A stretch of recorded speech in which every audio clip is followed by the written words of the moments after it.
El arte de Gurvich me ha fascinado desde hace muchísimo tiempo. Y pues anoche me estaba poniendo a pensar cuando conocí la primera vez el arte de José Gurvich. Y no me acuerdo exactamente, pero puede haber sido en el año 91, cuando se organizó en los Estados Unidos para una itinerancia internacional, una gran exposición de la Escuela del Sur, organizada por mi amiga y colega María Carmen Ramírez en Texas, en la Universidad de Texas, que viajó luego a varios museos norteamericanos. Yo también la vi en México, y presentó un panorama muy importante de toda la trayectoria del constructivismo, realmente entre Montevideo y Buenos Aires. Entonces empecé como un love affair con Gurvich, un affaire de cœur avec Gurvich, y luego eso continuó a lo largo de los años y terminó con una amistad muy especial que hemos comenzado desde hace varios años, Martín y yo, cuando vino a mi oficina en el Instituto de Bellas Artes en la Universidad de Nueva York. No lo había conocido, habíamos hablado por teléfono y nos habíamos mandado mails, etc. Pero me dio un susto, porque entonces, viendo a Martín Gurvich, era ver a José Gurvich en persona.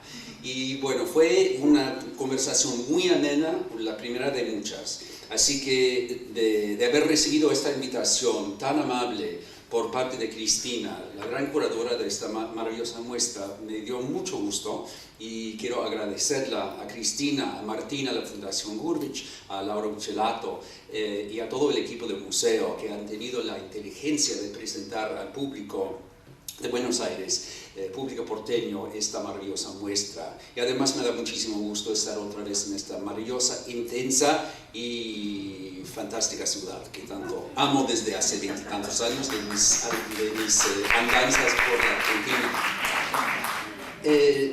Cuando me invitó a preparar una intervención en el catálogo, quisiera hacer algo como una investigación que podía llamar tentativa, porque quisiera dar una idea de dónde puede haber llegado Gurvich en Nueva York si no le había sorprendido la muerte a los 47 años en junio de 1974. Es una pregunta muy importante y muy interesante hacer, sobre todo porque llevaba en este momento, y vamos a pasar a la primera imagen, mucho más interesante ver imágenes que ver palabras, dos fotografías de Gurvich, un artista que yo creo que ha tenido una trayectoria muy intensa a lo largo de su vida, desde la salida de Lituania para Montevideo en 31 hasta 42, cuando empezó estudios con José Cunio en la Escuela Nacional de Bellas Artes, hasta 44, cuando conoce a Torre García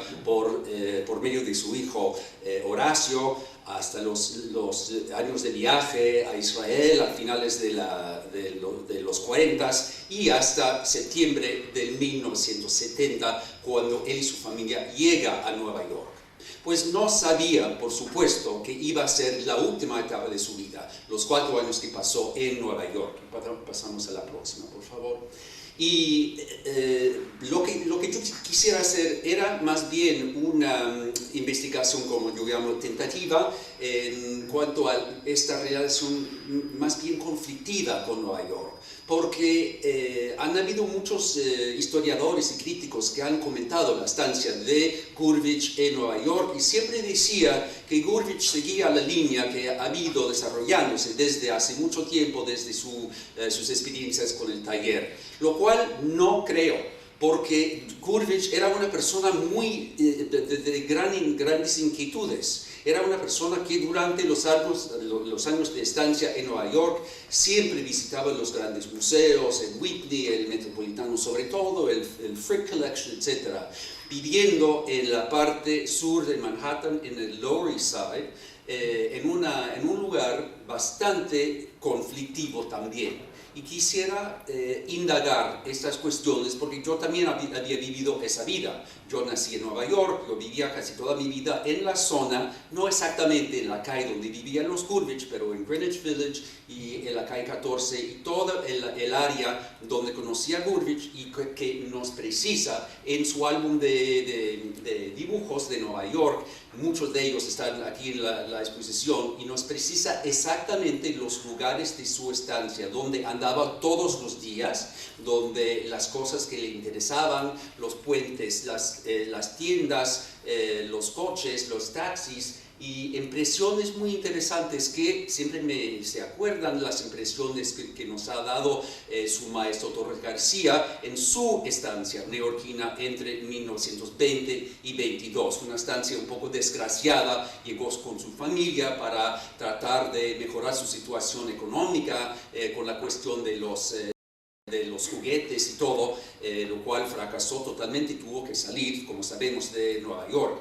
Pero él, como todo el mundo sabe también, hizo una serie maravillosa de dibujos de la ciudad, tanto como muchos cuadros en estas formas medio cubista. Y él, yo creo que Gurvitch, y pasamos a la próxima, por favor. Gurvitch, bueno, aquí tenemos un Torres García, Nueva York, 1920, y hay mucha relación entre esto. No sé si es un homenaje a propósito, pero viene de su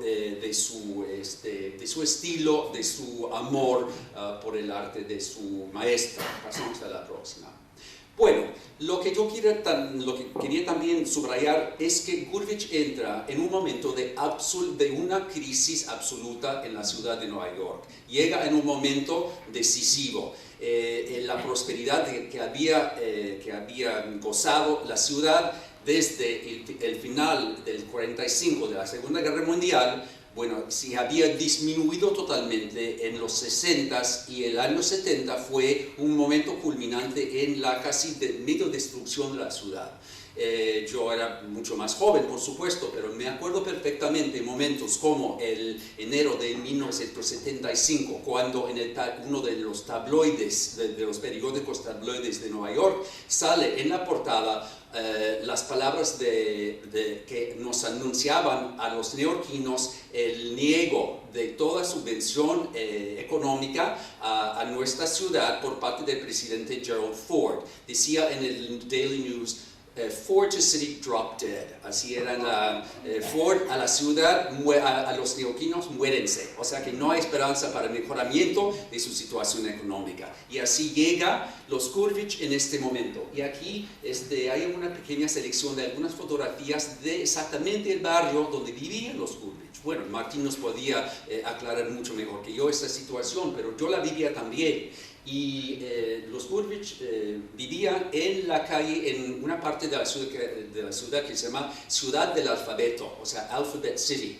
Vivían en la calle 11 con la avenida A, y se llama Ciudad del Alfabeto porque son las avenidas de esa zona, avenidas A, B, C y D. Y en ese momento, ahora, como todo Manhattan, se ha vuelto a un Disneylandia del comercio y de la la cuestión de bienes raíces y de la riqueza y de desbordamiento de riqueza de lo que es Manhattan. Ahora no es nada la situación de los 70s comparado con lo que es ahora.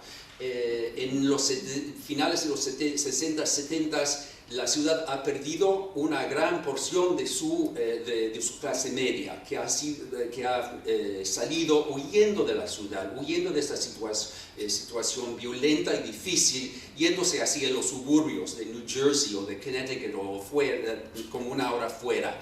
También las grandes empresas se habían ido desde mediados de los 60s hasta mediados de los 70s. Nueva York perdió un tercer por ciento de las sedes de las grandes corporaciones y grandes empresas. Así que la ciudad también entró en una fase de mucha violencia física, y la familia Gurvitch vivía muy cerca de un parque nefasto que se llamaba Tompkins Square Park. Vivían a una manzana, una cuadra de ese parque, que era el centro del comercio de las drogas. Hoy es súper chic y súper maravilloso y caro y todo lo que tú quieras, pero entonces era un sitio donde la gente bien nunca iría.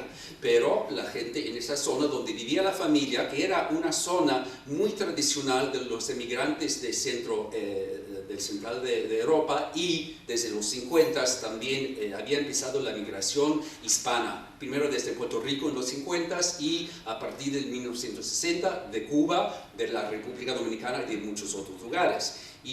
Así que por una parte, José Goodrich se sentía en casa porque tenía amigos que hablaban yiddish, los viejos inmigrantes de los 30s y 40s, y gente con quien podía hablar español porque nunca llegó a hablar bien el inglés. Pero hay más partes de esta historia. Pasamos a la próxima. No era todo una historia de desintegración y violencia, porque a los 15 o 20 minutos de donde vivía los Goodrich había comenzado el boom de Soho. Es una cosa tan contradictoria, porque en unas zonas de la ciudad, en 70, cuando llegan los Goodrich, todo era pues degradación, miseria, violencia, pero a los 3 pasos, a 15 minutos andando de la casa de la familia, empezando en 70, cuando en la calle principal de Soho, que se llama South of Houston Street, al sur de la calle Houston, que desde el siglo XIX había sido una zona industrial muy importante, con una serie de edificios de hierro forjado. Se llama así no sé cómo se llama en inglés, pero el distrito de hierro forjado. Y en el 70 la ciudad lo nombró como área de protección. Así que toda esta serie de edificios podría pasar a manos de artistas, y artistas empezaron a trabajar ahí y abrir galerías. Y les estoy enseñando una fotografía muy interesante de 420 West Broadway, 420 West Broadway, que era la sede y el comienzo y como el templo mayor del comercio de arte norteamericano en ese momento. Soho, que duró hasta los finales de los 80s, comienzos de los 90s, cuando se mudó todo el comercio de arte hacia otras partes de la ciudad, sobre todo en Chelsea, que es una zona de Manhattan, y Brooklyn. Pero en este momento Soho era lo máximo. Y la persona que empezó todo este rollo de Soho era Leo Castelli. Leo Castelli, que es la próxima fotografía, era pues por supuesto el marchand, el galerista máximo en ese momento, y en el 70, justo en el momento de llegar Goodrich, abre su galería. Y la galería de Leo Castelli fue la primera grande, pero a lo largo de los 60s, de los 70s, quiero decir, empezó como una ola de galerías de Mary Boone Gallery, de la galería de Iliana Sonnabend, la exmujer de Castelli, que se abrió en el mismo edificio. Y pues, ¿qué era? Yo me pregunto, ¿qué era el panorama? ¿En qué consistía el panorama del arte neoyorquino que tiene que haber conocido Goodrich? Pasamos a la próxima, por favor. Bueno, para definir nada más muy brevemente, era una era muy conflictiva, muy en crisis, un movimiento de encrucijadas múltiples, con un desarrollo muy rápido de varias opciones y estrategias visuales.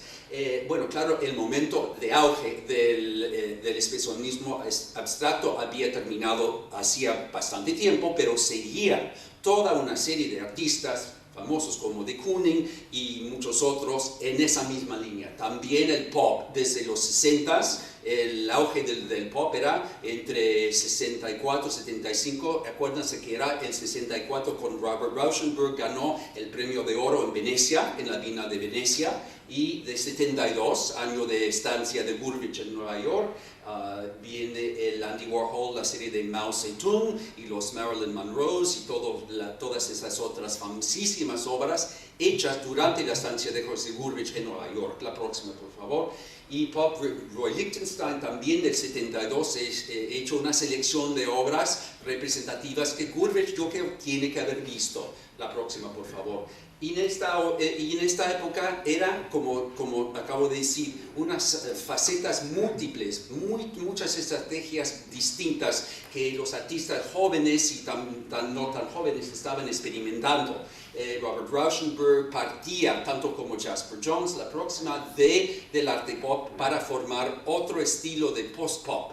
Y luego la próxima, el minimal o otras versiones de arte concreto como Stella, arte de proceso, arte de minimal como Bruce Nauman y el próximo Donald Judd, perfecto ejemplo del arte minimal de este mismo momento, de 73 sin título, y finalmente un renacimiento también de la pintura, que en 70 marcó una pauta muy importante en cuanto a la vuelta a la pintura, pero una pintura muy especial. Y vemos, por ejemplo, del 73-74 una serie de retratos de Chuck Close.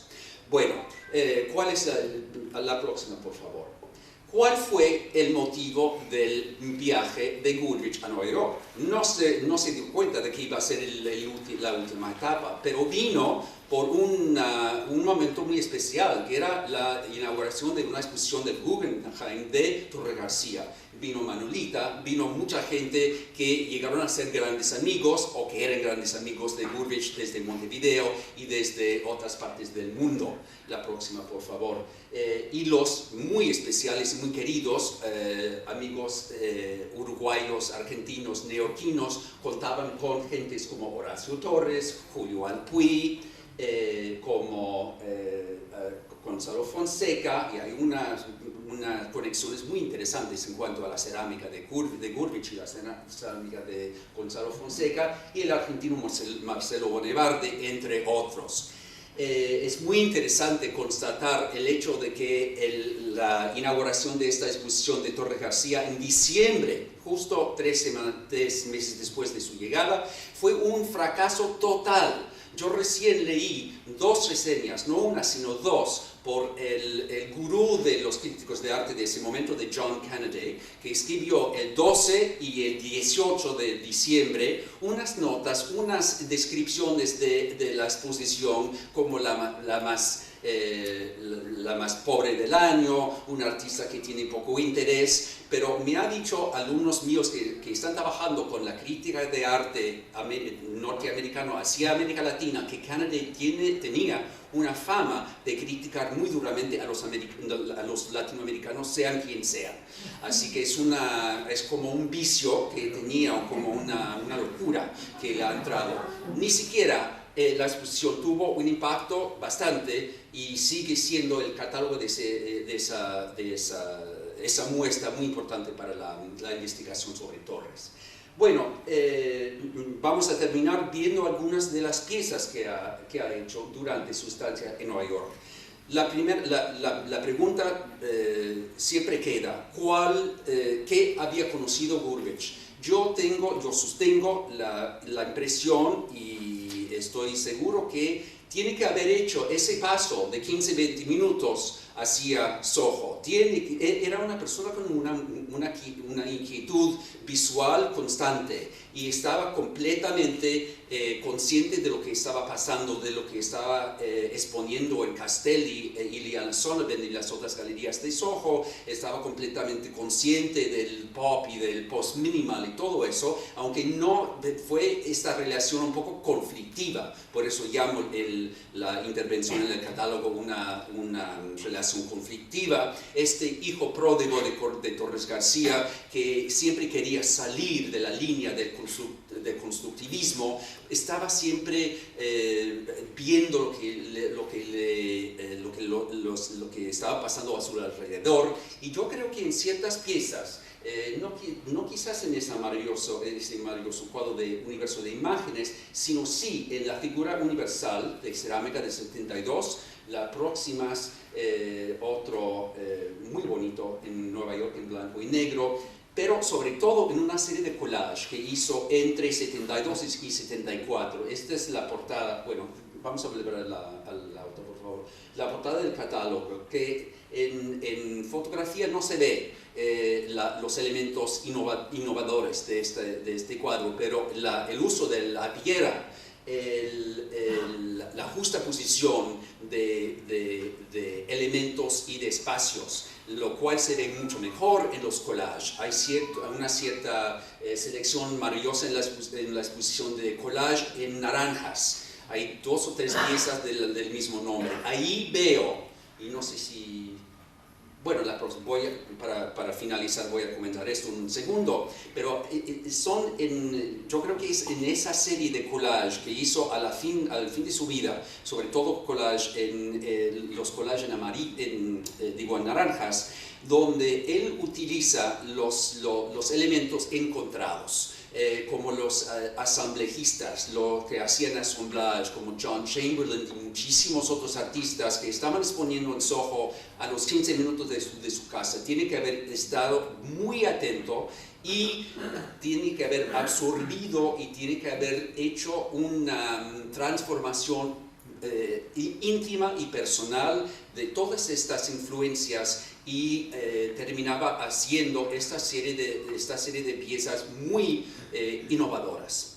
Pero la última cosa que quisiera sugerir es que Nueva York también le hizo acordar y reformular su posición o sus ideas sobre sus raíces judías. Y tiene que ver con otra serie muy interesante de piezas grandes dedicadas a los festivales judíos. Y para terminar quisiera proyectar un ciclo de piezas que había pintado en Nueva York también en la última fase de 72 y 3, piezas encargadas por un dealer, un marchand que conocí, un galerista muy importante, John Aberbach, que en su juventud Aberbach era un señor muy involucrado con la música norteamericana, con la música pop, pero su amor era vienés de nacimiento, pero su amor era el arte.